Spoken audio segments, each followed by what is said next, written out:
File hashing is like calculating the fingerprint of a file. If two files have the same hash, it means one thing. It means that their file contents match exactly. That's it. Doesn't matter what the files are named. Doesn't matter what the dates are in the file if you list them. It just means the contents match. So hashing falls under cryptography, but hashes are different than encryption. Hashes are one-way functions. You take some hash input, could be a file, could be a password, could be any kind of data, anything that can be turned into data, zeros and ones. You run it through a hash function, and then you get the hash digest. Sometimes we just call it the hash, sometimes we call it the hash digest. So there are some algorithms that have been used historically to do this. One of the most popular was MD5. The message digest version 5. It was really popular, used for a long time, but some cryptographers, mathematicians, they found some problems in the math such that the fingerprints generated with MD5 were predictable and not always unique. So clever people found ways to manipulate files so that they could produce the same hash but with different file contents. Well, that kind of defeats the purpose of the hash. So we said, okay, that one's no good. So they created an alternative, a new version called the secure hash algorithm. So SHA-1, the first version of the algorithm, was better than MD5 because the math was better. So SHA-1 was much more resistant to collisions. A collision happens when two different inputs produce the same output.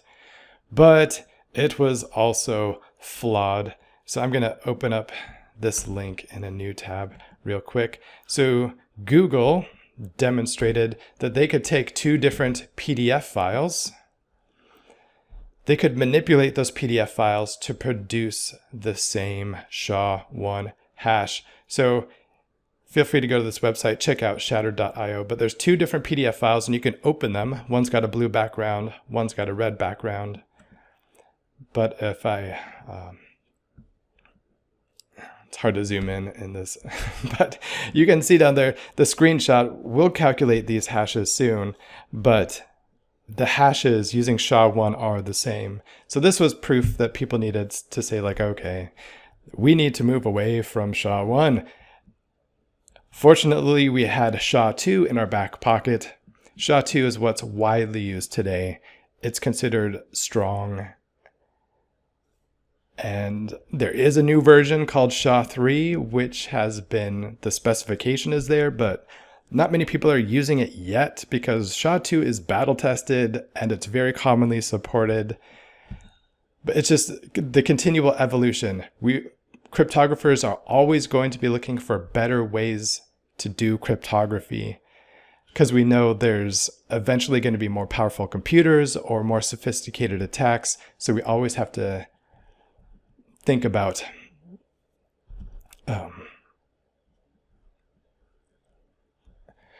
new ways to protect our data.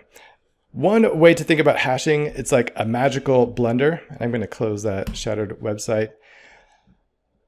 Where no matter how many ingredients you put into this magical blender, this hash function is our magical blender, you're going to get the same size output. So imagine that taking this analogy a little bit further, if you put a single grape into your magical blender, you get out a 16-ounce smoothie. If you put in a truckload of pineapples and bananas and mangoes, you're still going to get a 16-ounce smoothie. You put in a single grain of sand, you're going to get out a 16-ounce smoothie. That's kind of how hash function works. So if I look at a hash that's produced with these tools, I have no idea what the input was to generate that output. It could have been a single character. It could have been a 10 gigabyte movie file. You can't take a hash and reconstruct the input. That's one of the key takeaways. So let's do it. Let's take a look. We've got these files here. And because these are text files and your browser can render them, we have to explicitly tell our browser to save these files. So I'm going to download all these files, and I'm just going to stick them. They're temporary. I'll stick them in my downloads folder, but I'll create a new folder called hash. So I'm going to save a.txt in that hash folder. Do the same thing with b.txt. I'm just going to save every one of these files. We've got our essay there, and an essay twin. I've got a long file, relatively long compared to the other ones. Then I've got two images, smile.png and smiletwin.png. So clearly none of these have the same file names. Some of their contents might be the same. Okay, how do I actually open these in PowerShell? Well, I'm going to Windows E. I'm going to open my File Explorer, or you can click on the folder icon, whatever floats your boat. I'm going to go to the Downloads folder, go into my hash folder that I just created, and we can take a look. What's inside a.txt? Well, it's just the letter A. That's it. What's in b.txt? Just the letter B. If I take a look at long, bunch of random data, basically. We can just see it's 11 kilobytes instead of, the very small a.txt file. If I take a look at essay and I compare it right next to essay twin, are they the same? Hard to tell visually looking at it. They look to be quite similar, but are they exactly the same is the question. Is every single character, every single bit in that file the same? We're going to use hashing to help us find that out. We can even take a look at the two PNG images, the beautiful smiley art I created. There's smiley. And there's its twin. Are they the same? They look close, but is every single pixel exactly the same? We'll take a look.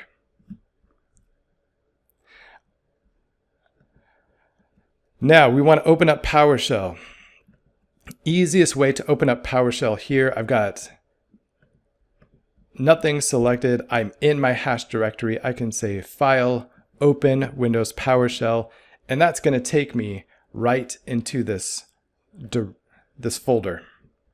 So I can see that my working directory is C, users, administrator, downloads, hash. I could also get there if I just right-clicked on my start menu and I launched regular PowerShell. I don't need administrator mode right now. I can cd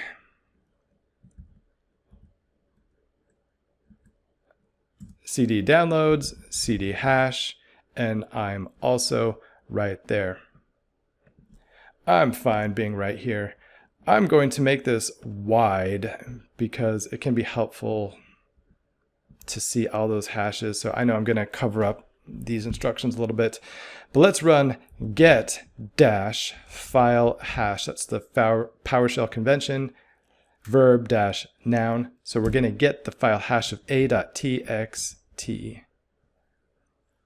Should run fairly quickly.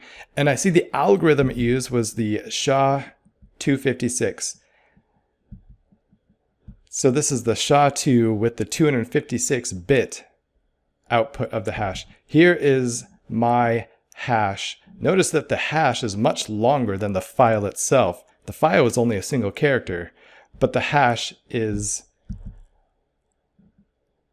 64 hexadecimal characters. So hexadecimal uses the characters 0 through 9 and A through F to represent 4 bits of information. So 4 bits per hex character times 64 gives us 256 bits.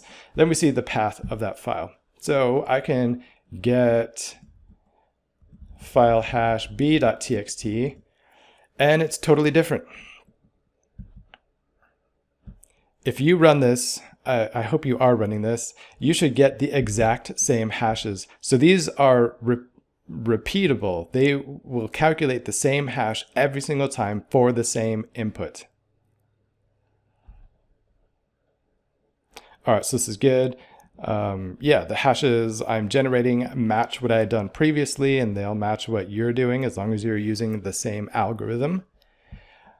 So my long file had a lot more data. If I do get file hash long.txt, I hit tab there to fill that in for me. And notice that the output length of this hash is exactly the same. So it didn't matter if I had thousands of characters in my file or a single character, the hash is going to be the same. So if I just gave you a random hash, you could not tell me, oh, that was generated by a password, or that was generated by a 7 GB movie. No way to know. Now let's take a look at our essays. We can get file hash essay.txt, and we can get file hash essay twin.txt. Oh, we see that their hashes are different. This means that at least one bit of information is different between those two files.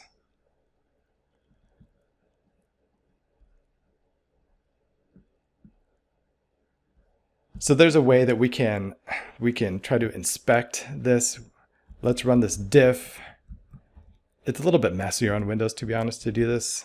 Essay.txt cat essay twin.txt. It'll show us that, hey, here's the place in the file. One of them has a line that says to the overall produce as, and one of them says to the overall product as. So there's only one character different between these two files, the E versus the T, either in produce or product.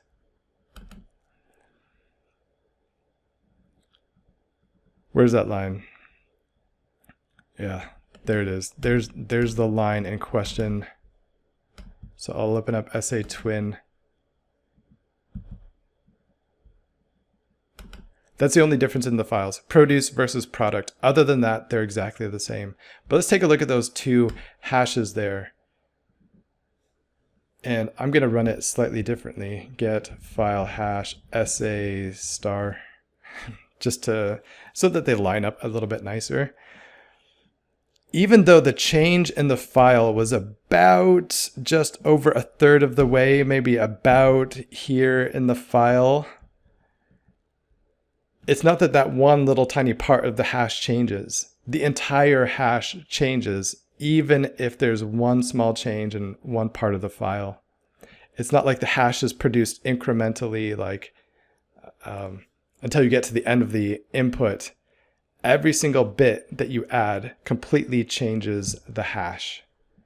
So even one tiny change produces a very large change in the output. Should look completely random.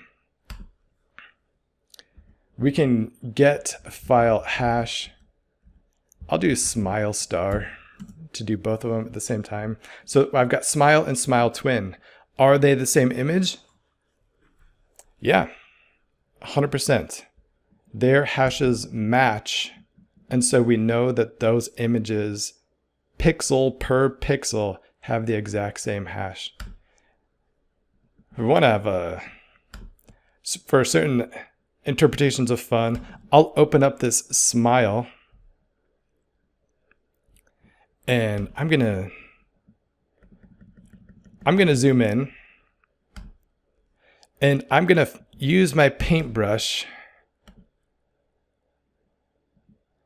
and I'm gonna change one of these pixels ever so slightly. So I'm gonna use this orange and I'm just gonna boop. I'm just going to make a very small change there. and I'm going to save smile.png. So if I run those hashes again, so even though I just changed a tiny little bit of this picture, the hash is completely different.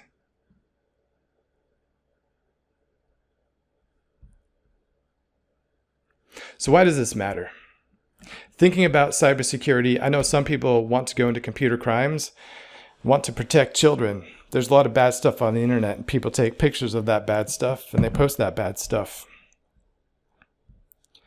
One of the ways that law enforcement uses hashing, if somebody's suspected of having illegal pictures on their computer, law enforcement will go into that computer and they'll compute a hash of every single file that they find on that computer. There are databases of known illicit, illegal pictures out there. We've got the hashes of all those pictures. So if law enforcement, they say, oh, you've got a hash of a file that's in our known database, we know that you've got illegal material on your computer.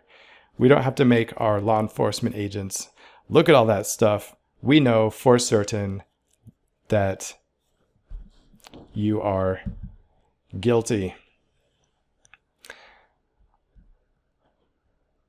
If you're uploading an image to Pinterest, Pinterest might take a look at the hash of that picture and say, oh, that's, some other organization has already claimed copyright of that exact picture. So we're going to block that picture from being posted to your board because it's subject to copyright, for example. We can also check hashes. When I send data to the cloud, I might calculate the hash on my computer and I'll upload that data to the cloud, and the cloud will compute the hash and compare that hash with what they should expect to verify that they got all those bits exactly right. If the hashes don't match, it means something might have happened with the network transmission, and they might say like, yeah, something went wrong with the file upload, we need to try again.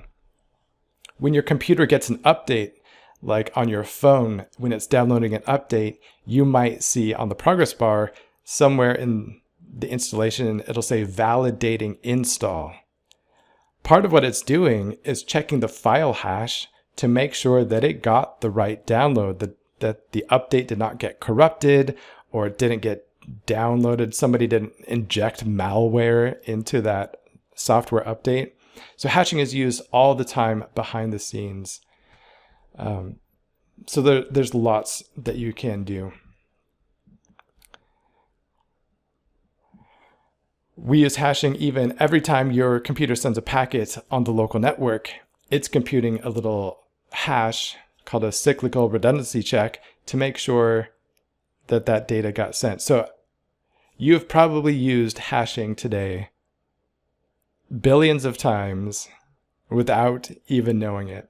Hashing is one thing that helps us verify data integrity. Here we focused on hashing files, but we can also use hashing for password storage, but we'll talk about that later.